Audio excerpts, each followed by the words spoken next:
গতিশীলতাই মানুষকে বাঁচিয়ে রাখতে পারে আর স্থিতিশীলতা মানুষকে মেরে ফেলে। সুতরাং আমাদেরকে এই কোভিড-19 সাথে আমাদেরকে কী করতে হবে, পাল্লা দিয়ে কোভিড-19 মোকাবেলার জন্য যেরকম আমাদেরকে প্রস্তুতি নিয়ে সামনে আগাতে হবে, ঠিক তেমনই সাথে সাথে আমাদেরকে কী করতে হবে, আমাদের পড়ালেখাও চালিয়ে যেতে হবে। তাহলেই আমরা কী করতে পারবো, আমরা পরিবর্তনশীল বিশ্বের সাথে তাল মিলিয়ে চলতে পারবো। স্বাগতম আজকের অনলাইন ক্লাসে।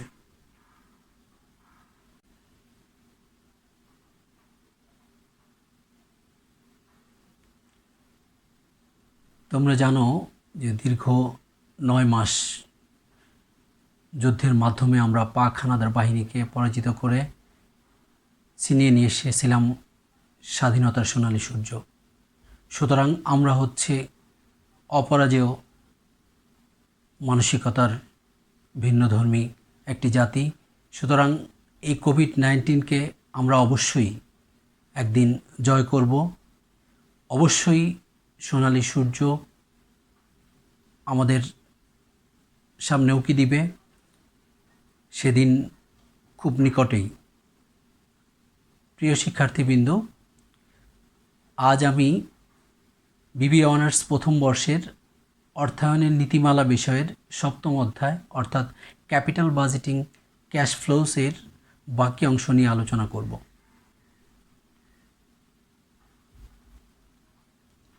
আজকের এই পাঠ শেষে প্রিয় শিক্ষার্থীবৃন্দ, তোমরা যে জিনিসগুলো জানতে পারবে বা ব্যাখ্যা করতে পারবে, প্রফিটেবিলিটি ইন্ডেক্স বর্ণনা করতে পারবে, ইন্টারনাল রেট অফ রিটার্ন বর্ণনা করতে পারবে এবং ক্যাপিটাল বাজেটিংয়ের গাণিতিক সমস্যাসমূহ সমাধান করতে পারবে।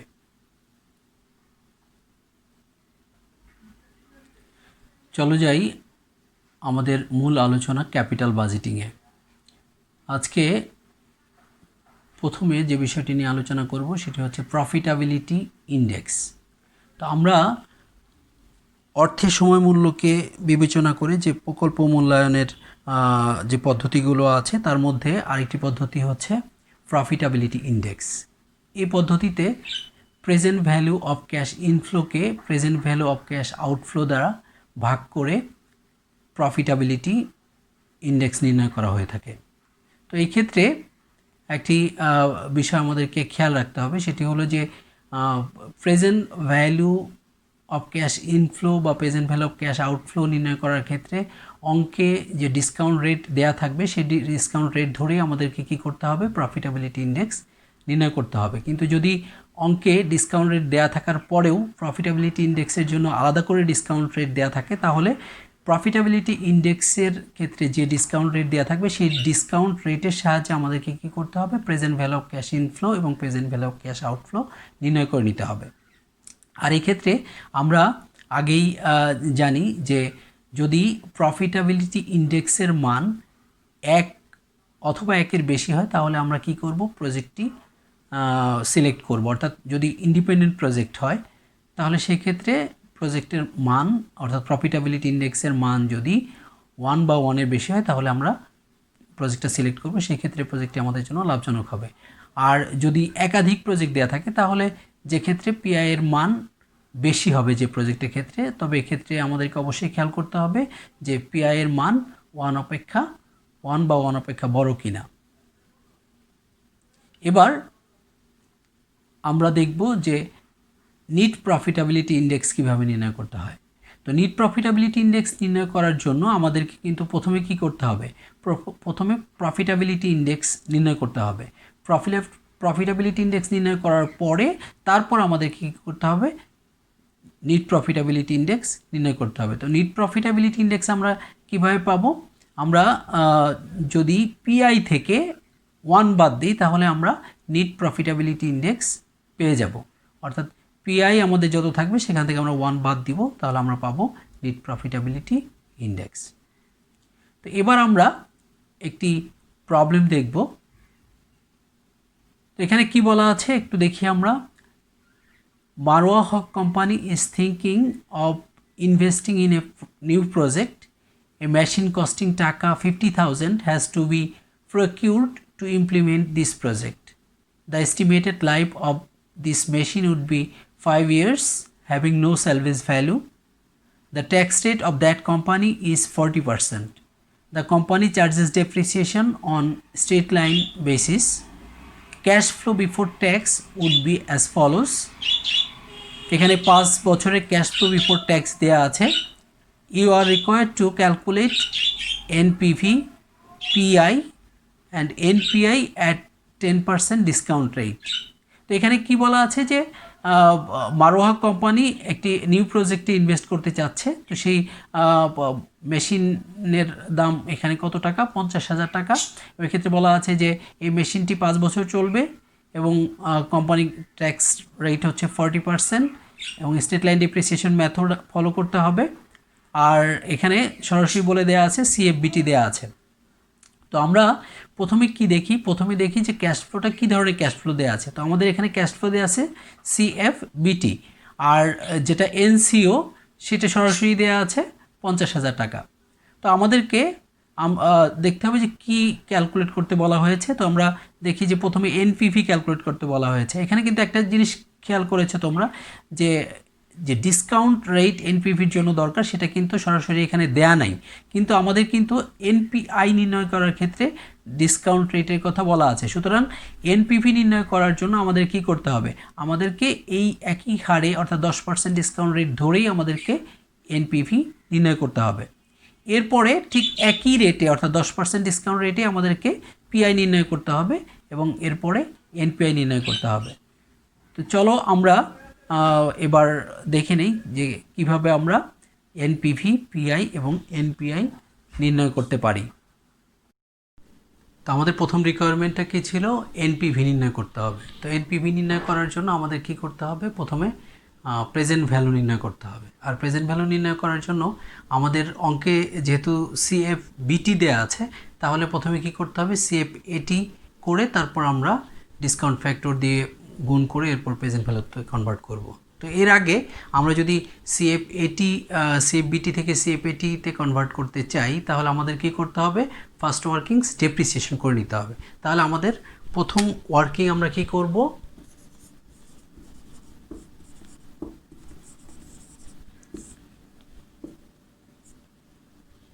ডেপ্রিসিয়েশন নির্ণয় করব। তো ডেপ্রিসিয়েশনের সূত্র আমরা কি জানি? ডেপ্রিসিয়েশনের সূত্র জানি cost minus salvage value divided by assets life. এটা SLD straight line depreciation method অনুযায়ী। তো আমরা আমাদের অঙ্কে আমরা ইনিশিয়াল কস্ট বা এখানে এনসিও কত দেওয়া আছে? এনসিও দেওয়া আছে 50,000 টাকা।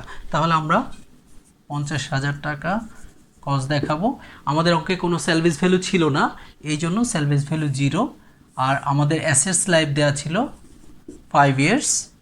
তাহলে আমাদের ডেপ্রিসিয়েশন হবে 10,000 টাকা। তো আমরা ডেপ্রিসিয়েশন পেয়ে গেলাম। এবার আমাদেরকে কী করতে হবে? সিএফএটি নির্ণয় করতে হবে। তো আমরা সেকেন্ড ওয়ার্কিংসে আমরা কি করব? আমরা সিএফএটি নির্ণয় করব। এবার আমরা টোটাল প্রেজেন্ট ভ্যালু নির্ণয় করব। তো আমাদের সিএফবিটি অঙ্কে দেয়া আছে যে প্রথম বছর 12,000 টাকা, তারপরে 14,000 টাকা, এরপরে 16,000, 18,000, 20,000 টাকা। তো আমরা কি করব? এরপর সিএফবিটি থেকে ডেপ্রিসিয়েশন বাদ দিব। প্রতি বছর ডেপ্রিসিয়েশন আমাদের 10,000 টাকা আসছে, 10,000 টাকা বসালাম। এরপর আমরা সিএফবিটি থেকে ডেপ্রিসিয়েশন বাদ দিলে কি পাবো? ইবিটি পাবো। তো আমরা এখানে দেখি যে 12,000 টাকা সিএফবিটি ছিল, এখান থেকে ডেপ্রিসিয়েশন যদি 10,000 টাকা বাদ দিই তাহলে আমরা কত পাচ্ছি? 2,000 টাকা পাচ্ছি। এরপর আমরা কি করব? ইবিটি থেকে ট্যাক্স বাদ দিব। ট্যাক্স কত? 40%। তো 40% আমরা যদি 2,000 টাকার উপরে ধরি তাহলে কত আসে? 800 টাকা। তাহলে 800 টাকা যদি ইবিটি থেকে বাদ দিই তাহলে আমরা কি পাবো? ইএটি পাবো। তাহলে ইএটি কত পাচ্ছি? 1,200 টাকা। আর এই ইএটির সাথে আবার কি করব? আমরা ডেপ্রিসিয়েশন যোগ করব। তাহলে আমরা পাবো সিএফএটি। এবার সিএফএটিকে আমরা কি করব? Present value interest factor at the rate of 10%, যেহেতু আমাদের ডিসকাউন্ট রেট 10% দেওয়া ছিল সেহেতু 10% বসিয়ে আমরা কি করব? গুণ করব। তাহলে আমরা কি পাবো? প্রেজেন্ট ভ্যালু পাবো। তাহলে আমাদের প্রথম বছরের 10% ডিসকাউন্ট রেট ছিল 0.9091। তাহলে এটা দিয়ে আমরা সিএফএটি 11,200কে গুণ করলে আমরা কত পাই? 10,182। তো এভাবে আমরা কি করব? প্রত্যেকটা ইয়ারের সিএপিটি নির্ণয় করে সিএপিটিকে প্রেজেন্ট ভ্যালু ইন্টারেস্ট ফ্যাক্টর দিয়ে গুণ করে তারপর আমরা প্রেজেন্ট ভ্যালু নির্ণয় করব। তাহলে আমাদের এখানে আমরা টোটাল প্রেজেন্ট ভ্যালু কত পাচ্ছি? টোটাল প্রেজেন্ট ভ্যালু পাচ্ছি 50,689 টাকা। তাহলে আমরা এখান থেকে কি করতে পারবো? এনপিভি নির্ণয় করতে পারবো। তো আসো আমরা এবার কি করি? আমরা এনপিভি নির্ণয় করি। তাহলে আমরা এনপিভি সমান কি জানি? এনপিভি সমান জানি টিপিভি মাইনাস হচ্ছে এনসিও। তো আমরা আমাদের টিপিভি কত পেয়েছি? 50,689। আর আমাদের এনসিও কত দেয়া ছিল? 50,000 টাকা। তাহলে আমরা এনপিভি পাচ্ছি 689 টাকা। তো এবার আমরা কি করব? আমাদের এটা ছিল রিকোয়ারমেন্ট 1, রিকোয়ারমেন্ট 1 এটা ছিল। তো আমরা রিকোয়ারমেন্ট 2 করব। রিকোয়ারমেন্ট 2তে আমাদের কি বলা ছিল? তো আমরা রিকোয়ারমেন্ট 2তে আমাদের কি বলা ছিল? পিআই অর্থাৎ প্রফিটেবিলিটি ইন্ডেক্স নির্ণয় করতে হবে। তো আমরা প্রফিটেবিলিটি ইন্ডেক্স সমান আমরা কি জানি? যে present value of cash inflows divided by present value of cash outflows। তো এটাকে আমরা সংক্ষেপে কিভাবে লিখতে পারি? TPV divided by NCO. তো আমাদের টোটাল প্রেজেন্ট ভ্যালু আমরা কত পেয়েছি? 50,689 টাকা। আর আমাদের এনসিও কত দেওয়া ছিল? 50,000 টাকা। তাহলে আমরা এখানে কত পাচ্ছি? এটা পাচ্ছি 1.0137।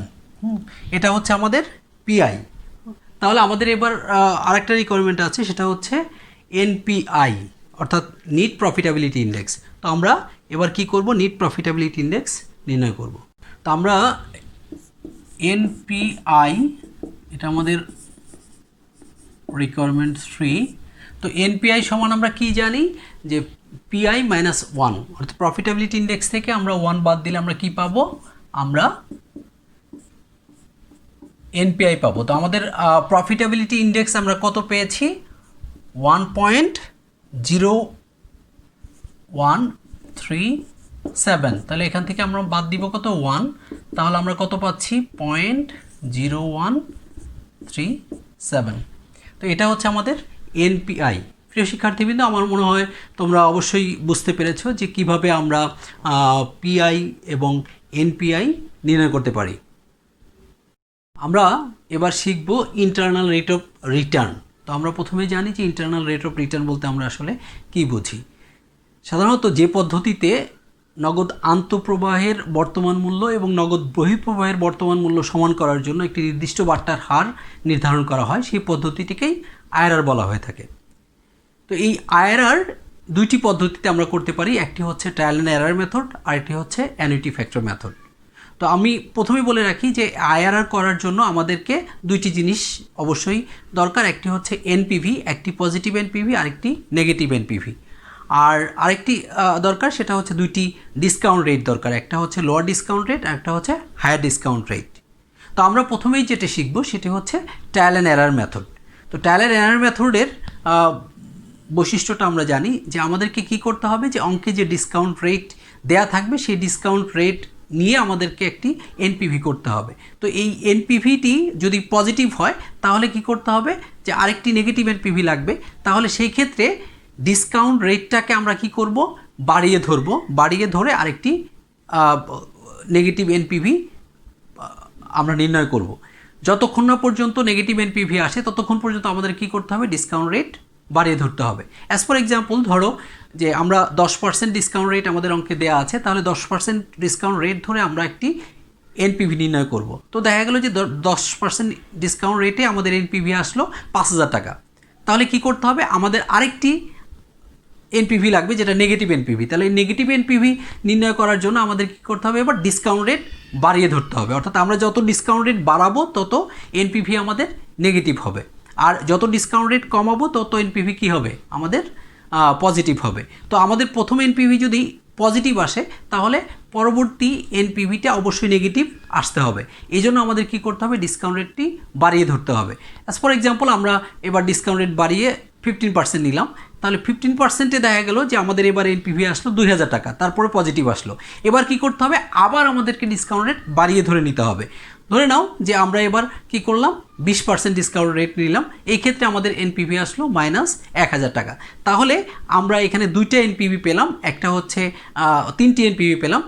একটি হচ্ছে 5000 টাকা, আর একটি হচ্ছে পজিটিভ 2000 টাকা, আর একটা নেগেটিভ 1000 টাকা। তাহলে আমাদের এখন এখানে কিন্তু আমরা দুই ধরনের এনপিভি পেলাম, অর্থাৎ পজিটিভ এনপিভি এবং নেগেটিভ এনপিভি পেলাম। তাহলে আমরা যেটা করব সেটা হলো যে আমাদের দুইটি এনপিভি লাগবে, একটি পজিটিভ এনপিভি, একটি নেগেটিভ এনপিভি। সেই ক্ষেত্রে আমরা শেষের যে দুইটি, অর্থাৎ একটি পজিটিভ এবং একটি নেগেটিভ এনপিভি, সেই দুটি এনপিভি নিয়ে আমরা অঙ্কটি করব। এবং যেটা বলেছিলেন যে দুটি ডিসকাউন্ট রেট লাগবে, তো দুটি ডিসকাউন্ট রেট, কোন দুটি ডিসকাউন্ট রেট নিয়ে আমরা কাজ করব, যে ডিসকাউন্ট রেটে এনপিভি পজিটিভ আসে এবং যে ডিসকাউন্ট রেটে এনপিভি নেগেটিভ আসে। তো আমরা শেষের যে দুটি ডিসকাউন্ট রেট নিয়েছি, অর্থাৎ 15% ডিসকাউন্ট রেটে আমাদের এনপিভি পজিটিভ ছিল এবং পরবর্তীতে 20% ডিসকাউন্ট রেট নেওয়ার কারণে এনপিভি নেগেটিভ এসেছে। কাজে আমরা এই দুইটি ডিসকাউন্ট রেটকেই ডিসকাউন্ট রেট হিসেবে ধরবো, অর্থাৎ লোয়ার ডিসকাউন্ট রেট ধরবো এই ক্ষেত্রে 15% আর হায়ার ডিসকাউন্ট রেট ধরবো 20%। তো এখন কথা হচ্ছে যে যদি 10% ডিসকাউন্ট রেটে এনপিভি প্রথমেই যদি নেগেটিভ আসতো তাহলে আমরা কী করতাম। তো এনপিভি যদি নেগেটিভ আসে তাহলে আমাদের কি করতে হবে, এনপিভিকে পজিটিভ করতে হবে। তো পজিটিভ এনপিভি করার নিয়ম হচ্ছে যে ডিসকাউন্ট রেটটাকে কমিয়ে ধরতে হবে। তো 10% ডিসকাউন্ট রেট ধরে আমরা ট্রাই করেছিলাম, সেখানে যদি আমাদের এনপিভি নেগেটিভ আসে তাহলে এবার কি করতে হবে, আমাদেরকে এখানে ডিসকাউন্ট রেট কমিয়ে ধরতে হবে। অর্থাৎ 5% ধরে আমরা কী করতে পারি, আমরা এনপিভি নির্ণয় করতে পারি। তাহলে যদি তখন এনপিভি পজিটিভ আসে তাহলে একটা এনপিভি আমরা নেগেটিভ পাবো, আরেকটি পজিটিভ পাবো। সেই ক্ষেত্রে আমাদের দুইটি এনপিভি আমরা পেয়ে যাব, একটি পজিটিভ একটি নেগেটিভ, এবং এই ক্ষেত্রে দুইটি ডিসকাউন্ট রেট হবে, একটি হলো 10% আর একটি হচ্ছে 5%। তাহলে এক্ষেত্রে লোয়ার ডিসকাউন্ট রেট হবে 5% এবং হায়ার ডিসকাউন্ট রেট হবে 10%। তাহলে এভাবে আমাদেরকে কি করতে হবে, ট্রায়াল অ্যান্ড এরার মেথডে আমাদের অঙ্কটি করতে হবে। আমরা এবার দেখে নিব যে ট্রায়াল অ্যান্ড এরার মেথডে অঙ্ক করতে হলে আমরা কোন সূত্রে অঙ্কটি করব। তো আমরা আইআরআর সূত্রটি দেখি, যে আইআরআর সমান হচ্ছে LDR plus NPV at LDR divided by NPV at LDR minus NPV at HDR whole into HDR minus LDR. তো এখানে এলডিআর বলতে আমরা কী বুঝি, এলডিআর হচ্ছে লোয়ার ডিসকাউন্ট রেট আর এইচডিআর হচ্ছে হায়ার ডিসকাউন্ট রেট। তো এনপিভি অ্যাট এলডিআর মানে হচ্ছে যে লোয়ার ডিসকাউন্ট রেটে যে এনপিভিটা দেওয়া থাকবে সেটা, আর এনপিভি অ্যাট এইচডিআর হচ্ছে যে হায়ার ডিসকাউন্ট রেটে যে এনপিভিটা পাবো সেটা। তাহলে আমরা এই সূত্রে বসে আমরা কি করব, আমরা অঙ্কটি করব। তো আমরা একটা গ্লেন্স দেখে নেই যে আইআরআর করতে হলে আমাদের যে দুইটি পদ্ধতি অনুসরণ করতে হবে, trial and error method and annuity factor method.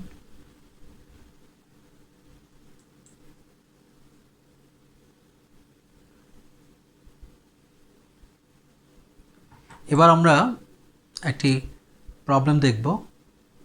এখানে বলা আছে যে Rajin company expect to save টাকা 56,000 a year in cash operating expenses for the next 10 years if it buys a new machine at a cost of টাকা 2,20,000. No salvage value is expected at the end of 10 years.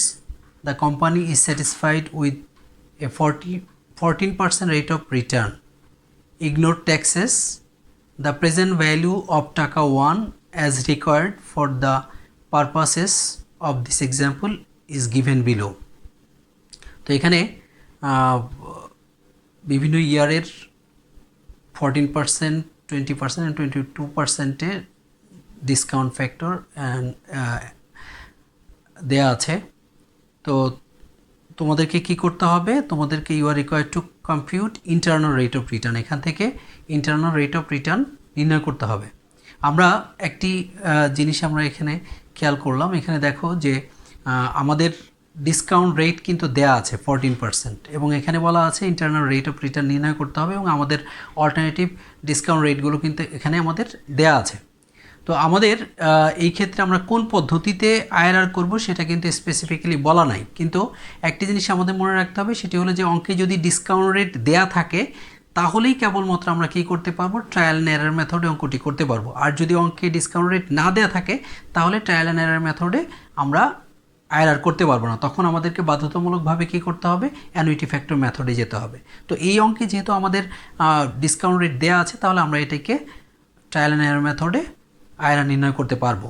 তো আমাদের এখানে যে inflow দেওয়া আছে, আমরা যদি লক্ষ্য করি যে 56,000 টাকা প্রতি বছর নেট অপারেটিং এক্সপেন্স আমাদের সেভ হবে আমরা যদি একটি নতুন মেশিন কিনি, তাহলে এই ক্ষেত্রে যে প্রতি বছর সেভ হচ্ছে 56,000 টাকা এবং এরকম সেভ হবে 10 বছর।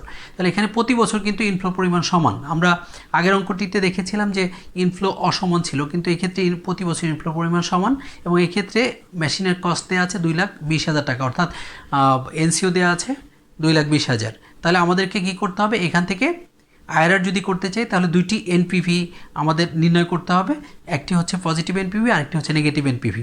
তো আমরা প্রথমে যেটি করব যে আমাদের অঙ্কে যে 14% ডিসকাউন্ট রেট দেওয়া আছে সেই ডিসকাউন্ট রেট ধরে আমরা আগে এনপিভি করব, তারপরে আমরা কি করব, আমরা ডিসকাউন্ট রেট বাড়িয়ে ধরে তারপর আমরা আরেকটি এনপিভি পাওয়ার চেষ্টা করব।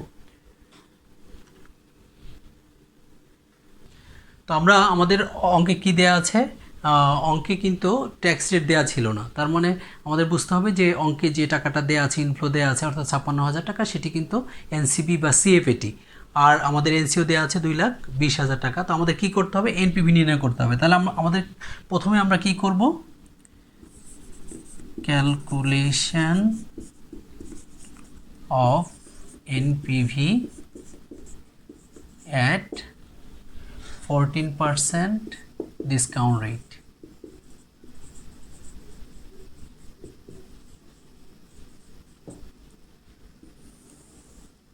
তাহলে এনপিভি সমান আমরা কি জানি, টিপিভি মাইনাস এনসিও।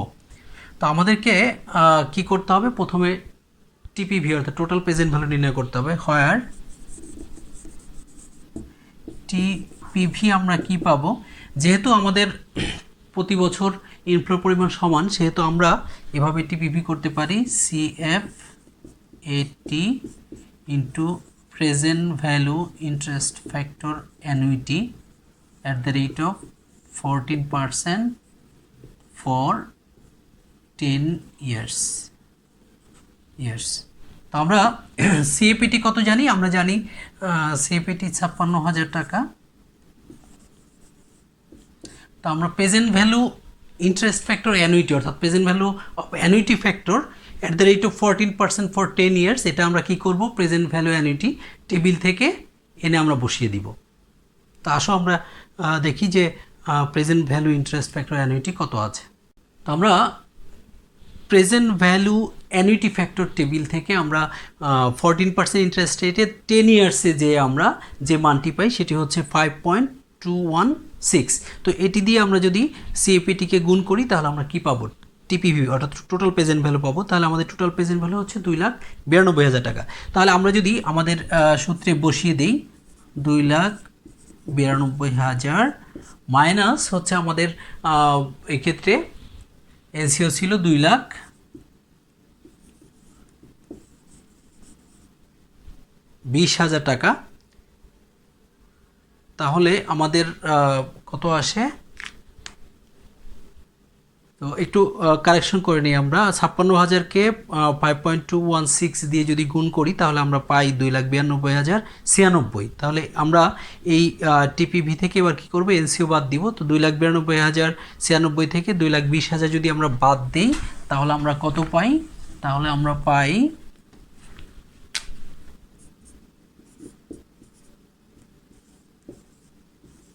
72,096। তো এটি হচ্ছে আমাদের কি পজিটিভ এনপিভি, তাহলে এবার কি করতে হবে, আমাদের আরেকটি নেগেটিভ এনপিভি লাগবে। তো তোমাদের সুবিধার্থে একটি কথা বলে নিই, কারণ এখানে আমরা দেখতে পাচ্ছি যে প্রথম ডিসকাউন্ট রেটটি দেওয়া ছিল 14%, তারপর আমাদের অঙ্কে দুইটি ডিসকাউন্ট রেট দেওয়া আছে, একটি হচ্ছে 20% আর একটা 22%। তো এখানে একটু চালাকি করে নিতে হবে, সেটা হলো যে দেখো আমরা 20% নিলে সেটা এনপিভি নেগেটিভ আসতে পারে, আবার 22% নিলেও নেগেটিভ আসতে পারে, কিন্তু 20%-এ যদি নেগেটিভ না আসে তাহলে কিন্তু 22%-এ অবশ্যই নেগেটিভ আসবে, কারণ আমাদের এখানে যেহেতু ডিসকাউন্ট রেট 22 পর্যন্ত দেওয়া আছে। তাহলে আমার মনে হয় বুদ্ধিমানের কাজ হবে আমাদের পরের যে ডিসকাউন্ট রেট দেওয়া আছে অর্থাৎ 22% ডিসকাউন্ট রেট ধরে এবার আমরা কি করব, আমরা এনপিভি নির্ণয় করব। তো আমরা এবার ক্যালকুলেশন করব এনপিভি অ্যাট 22% ডিসকাউন্ট রেটে। তো আমরা এক্ষেত্রে টিপিভি আমরা কীভাবে পাবো, CFAT into present value interest factor annuity at the rate of 22% for 10 years, অর্থাৎ প্রেজেন্ট ভ্যালু অ্যানুইটি ফ্যাক্টর টেবিলে আমরা কি করব, 22% ডিসকাউন্ট রেটে 10 ইয়ার্সে আমরা যে মানটি পাবো সেটি হচ্ছে 3.923। তাহলে আমাদের সিএপিটিকে সেটি দিয়ে যদি গুণ করি, আমাদের সিএপিটি দেওয়া ছিল 56,000 টাকা, তাহলে 56,000 ইন্টু 3.923 করলে আমরা কত পাচ্ছি, 2,19,688 টাকা। তো আমরা এখানে আমরা কি করব, আমাদের টোটাল প্রেজেন্ট ভ্যালুটা বসিয়ে দিব, 688 মাইনাস আমাদের এনসিও ছিল 2,20,000 টাকা।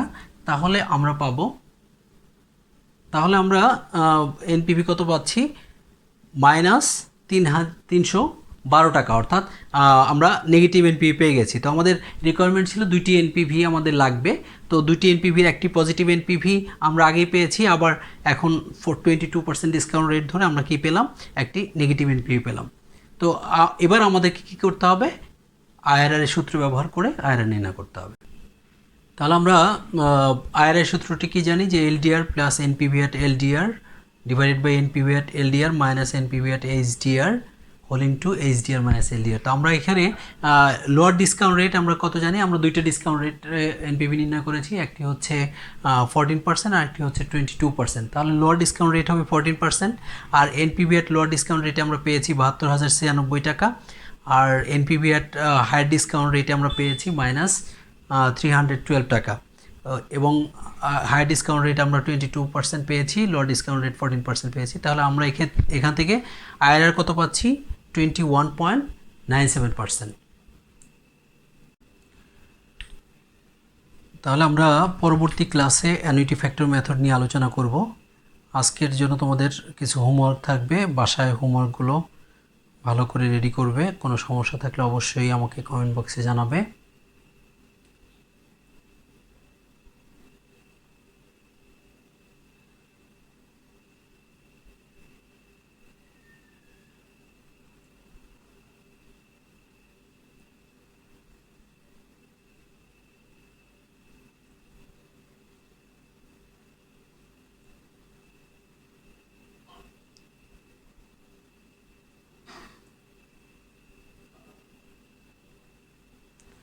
ধন্যবাদ সবাইকে ধৈর্য ধরে ক্লাসটি দেখার জন্য। আশা করি সবাই ভালো থাকবে, নিরাপদে থাকবে।